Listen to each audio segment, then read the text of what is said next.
آج سے پہلے جو بھی کیا تم نے چھوڑو، اس کی ٹینشن نہ لو، سب کچھ بھول بھلا کے اللہ کے سامنے کھڑے ہو جاؤ، محبت کا قیام کرو، عاجزی کا رکوع کرو اور امید کی کیفیتوں سے اللہ کو سجدے کرو، اور 2 رکعت نفل پڑھنے کے بعد اللہ کے سامنے ہاتھ اٹھاؤ، جھولی پھیلاؤ، جتنا گر سکتے ہو، جتنا بچ سکتے ہو بچ جاؤ اللہ کے سامنے، جتنی عاجزی ہے تمہارے اندر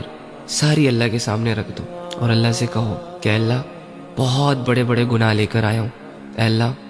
بہت بڑی بڑی بغاوتیں لے کر آیا ہوں، جانے انجانے میں نے ہر وہ چیز کی جس سے تو نے منع کیا، کچھ لوگوں نے کروائی، کچھ اپنی مرضی سے کی، اے اللہ یہ چھپن چھپائی کی زندگی مجھ سے مزید نہیں جی جا رہی، میں اب تیرے سے جڑنا چاہتا ہوں، میں آیا ہوں اپنا جرم قبول کرنے، اپنے گناہوں کو معاف کروانے، کیونکہ ایک آیت میرے کانوں تک پہنچی ہے، اور میں اگر تم سے ایک پرسنل بات شیئر کروں اپنی، جب زندگی تنگ ہو چکی تھی مجھ پر، جب لوگ نہیں سمجھ رہے تھے مجھے، جب مجھے میرے گناہ اور میرے گندے اعمال ڈرا رہے تھے، تو قرآن کی اس آیت نے مجھے ایک نئی زندگی دی۔ اگر یہ آیت میں نہ پڑھتا تو شاید آج میں آپ لوگوں سے یہاں بات نہ کر رہا ہوتا، اور وہ ہے قُلْ يَا عِبَادِيَ الَّذِينَ أَسْرَفُوا عَلَىٰ أَنفُسِهِمْ لَا تَقْنَطُوا مِن رَحْمَةِ اللَّهِ کہ اے نبی میرے ان بندوں کے پاس جاؤ جنہوں نے اپنی جانوں پر ظلم کیا، گناہ کیے، بہت بڑے بڑے لیول کے، اللہ کو ناراض کیا، جاؤ ان کے پاس اور ان سے کہو کہ اللہ کی رحمت سے مایوس نہ ہونا، اللہ سارے گناہوں کو معاف کر دے گا، یہ مت سوچنا کہ اللہ گناہ معاف نہیں کرے گا۔ جب میں نے یہ آیت پڑھی تو میں خوش ہو گیا، مجھے ایک نئی زندگی مل گئی، ایک نیا راستہ مل گیا۔ تو تم بھی جاؤ اللہ کے پاس اور اللہ سے کہو کہ اللہ میں بھی گنہگار ہوں، اے اللہ میں بھی ان لوگوں میں شامل تھا جو تجھ سے دور بھاگتے ہیں، لیکن میں آ گیا میرے رب،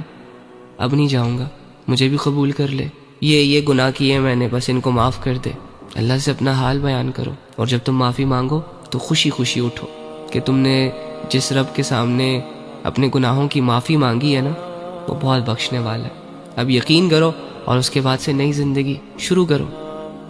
کیا مشکل ہے اس میں؟ چھوڑ دو بے حیائی، چھوڑ دو گناہ، چھوڑ دو غفلتیں۔ کتنی دفعہ کی ہیں تم نے یہ ساری چیزیں، کیا فائدہ ملا؟ کچھ بھی نہیں، آگے بھی نہیں ملنے والا۔ بس پھر اپنی زندگی عبادتوں کے ساتھ جوڑ لینا، علم کے ساتھ جوڑنا، اچھے لوگوں کے ساتھ اٹھنا بیٹھنا، سب ٹھیک ہو جائے گا۔ اور جو بھی حالت اللہ رب العزت کی طرف سے تم پر آئے اس پر صبر کرنا، اس پر راضی رہنا، اور اللہ سے کہنا کہ اللہ حالت تو بڑی مشکل ہے، لیکن اگر اس مشکل حال میں تیری رضا مجھے مل رہی ہے تو اٹس اوکے، ٹھیک ہے۔ ہاں دنیا کی پرواہ نہ کرو، اپنے آپ کو اللہ سے جوڑو گے تو ایک مضبوط انسان بن کر لوگوں کے سامنے آ پاؤ گے۔ اگر اللہ سے دور بھاگتے رہے تو باوجود اس کے کہ دنیا میں تمہارے نام کے چرچے ہوگے، لیکن تم اپنے آپ کو کبھی بھی مطمئن نہیں کر سکو گے، ٹھیک ہے۔ تو بس توبہ کریں گناہوں سے، رک جائیں بے حیائیوں سے، منہ